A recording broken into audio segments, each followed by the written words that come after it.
Welcome to the Slop Temple. We pray this video helps. In this video, I will explain how to use your DBPower jump starter.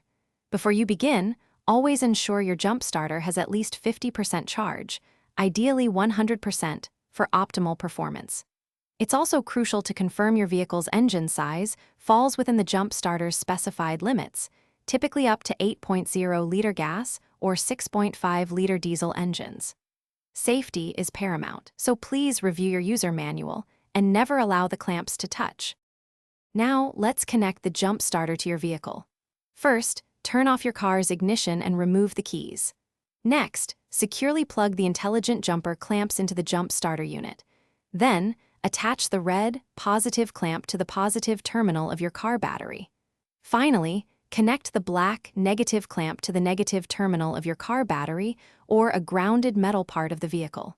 Ensure all connections are firm and secure. With the clamps securely connected, it's time to start your engine. Turn on your DBPower jump starter. A solid green light should appear, indicating a proper connection. Now, get into your vehicle and attempt to start the engine.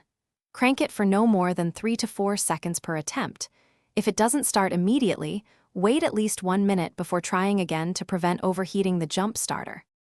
Congratulations, your car is running. Now, it's crucial to disconnect the jump starter safely. First, remove the black negative clamp from your car battery. Then, carefully detach the red positive clamp. After that, unplug the intelligent jumper clamps from the jump starter unit.